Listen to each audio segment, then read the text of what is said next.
ایک طویل عرصے سے ملک میں خودکش حملوں اور بم دھماکوں کا سلسلہ جاری ہے۔ کراچی میں ٹارگٹ کلنگ کے ذریعے خون کا بازار گرم ہے، جبکہ بلوچستان میں بغاوت جڑیں پکڑ رہی ہے۔ یہ صورتحال پیدا کرنے والے عناصر کون ہیں؟ ابھی تک بے نقاب نہیں ہو سکے۔ البتہ سیاست کے پجاری ایک دوسرے کو مورد الزام ٹھہرا کر میر جعفر اور میر صادق ہونے کے طعنے ضرور دے رہے ہیں۔ تاریخ بتاتی ہے کہ میر جعفر اور میر صادق دو ایسے غدار تھے جنہوں نے جنگ آزادی میں اپنوں کو چھوڑ کر انگریز کا ساتھ دیا تھا۔ میر جعفر نے نواب سراج الدولہ سے غداری کر کے ان کی شکست اور انگریزوں کی جیت کا راستہ ہموار کیا، جبکہ میر صادق نے ٹیپو سلطان سے غداری کی اور سلطنتی برطانیہ کا ساتھ دیا، جس کی وجہ سے ٹیپو سلطان کو شکست ہوئی اور وہ شہید کر دیے گئے۔ میر جعفر اور میر صادق کا کردار تاریخ میں سیاہ حروف سے لکھا جا چکا ہے۔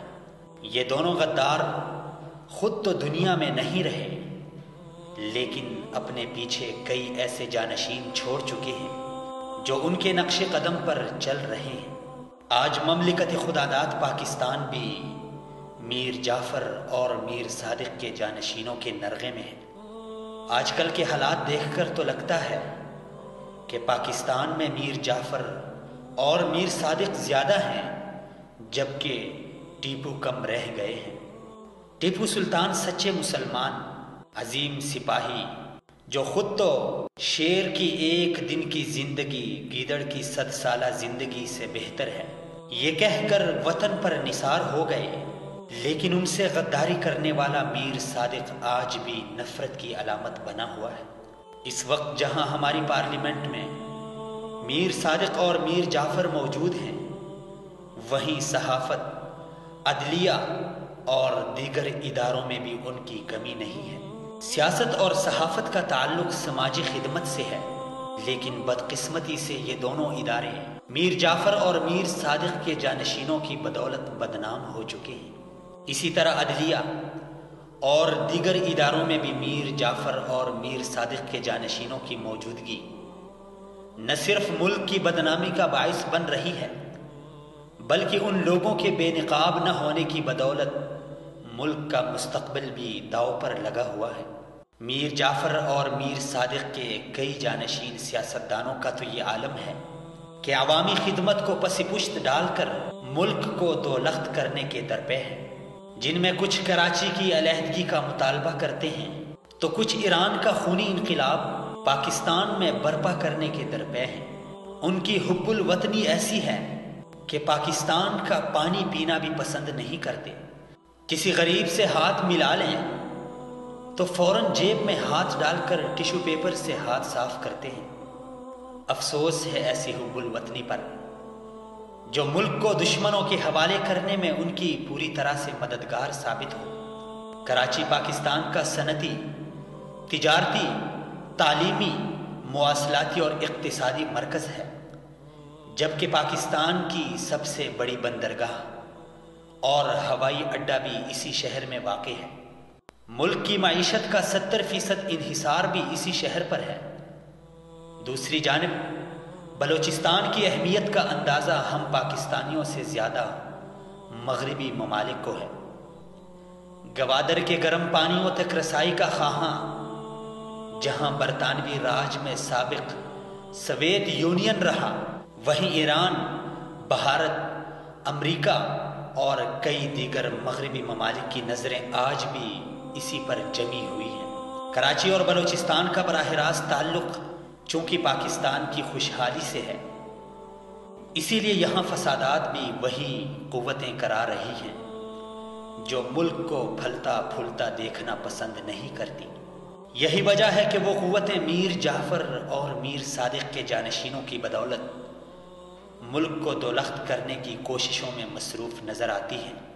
ایبٹ آباد ڈرامہ ہو یا PNS مہران پر حملہ، ان دونوں واقعات کا اگر باریک بینی سے جائزہ لیا جائے تو میر جعفر اور میر صادق کا کردار یہاں بھی کھل کر سامنے آتا ہے۔ ان واقعات کو پائے تکمیل تک پہنچانے میں ملک دشمن عناصر نے انتہائی کلیدی کردار ادا کیا۔ اسی طرح بلوچستان میں علیحدگی کی تحریکوں اور کراچی کی ٹارگٹ کلنگ میں میر جعفر اور میر صادق کے یہ جانشین متحرک ہیں۔ ایٹمی پاکستان کا وجود جہاں امریکہ، بھارت اور اسرائیل کی آنکھوں میں کھٹکتا ہے، وہیں پاکستان کا دوست نما دشمن ایران آستین کا سانپ بن کر اس طرح کے حالات پیدا کر کے پاکستان کو توڑنے اور اس کے ایٹمی اثاثوں تک رسائی بھی چاہتا ہے۔ بلوچستان اور کراچی سمیت پورے پاکستان کے حالات خراب کرنے میں جہاں ہمارے سیاستدانوں کا بڑا ہاتھ ہے، وہیں دشمنی اور دوستی کا روپ دارے باز غیر ملکی قوتیں بھی اپنے ایجنٹوں کے ذریعے متحرک ہو چکی ہیں۔ آج سوال یہ پیدا ہوتا ہے کہ پاکستان کا دوست کون اور دشمن کون ہے؟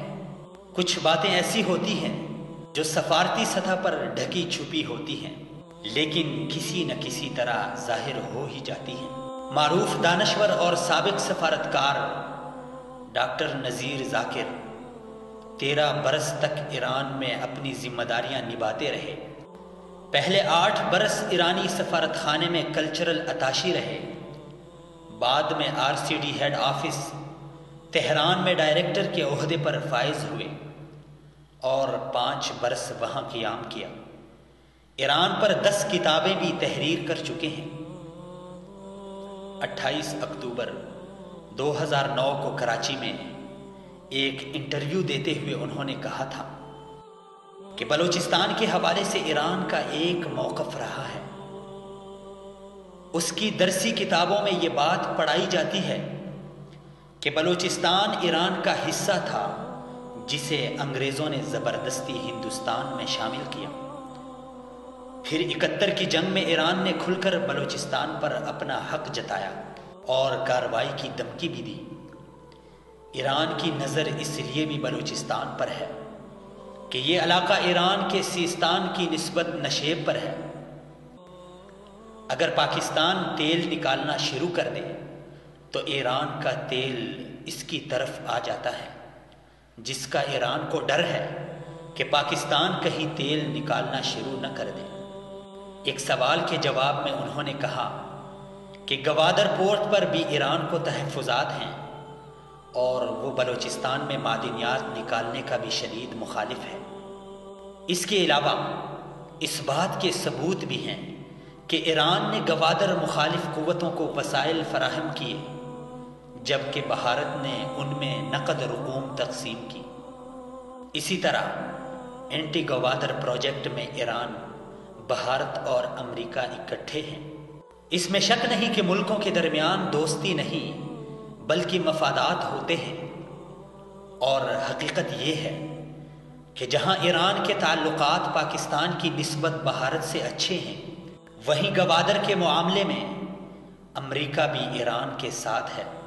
ایران بظاہر تو پاکستان کا دوست ملک ہے، لیکن بلوچستان اور کراچی سمیت پورے پاکستان میں ہونے والی بغاوت، فرقہ واریت، قتل و غارت کے تناظر میں اس پر بھی نظر رکھنا پڑے گی۔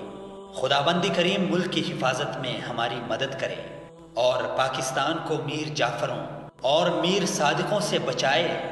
یہ واضح کرنے کی ضرورت نہیں کہ کون میر جعفر اور کون میر صادق ہے، بلکہ ہر محب وطن پاکستانی انہیں خود اچھی طرح سے جانتے ہیں۔ خدا کرے کہ میری ارض پاک پر اترے وہ فصل گل جسے اندیشہ زوال نہ ہو۔ پاکستان زندہ باد۔ پاک سرزمین شاد باد، کشور حسین شاد باد، تو نشان عزم عالی شان، عرض پاکستان مرکز یقین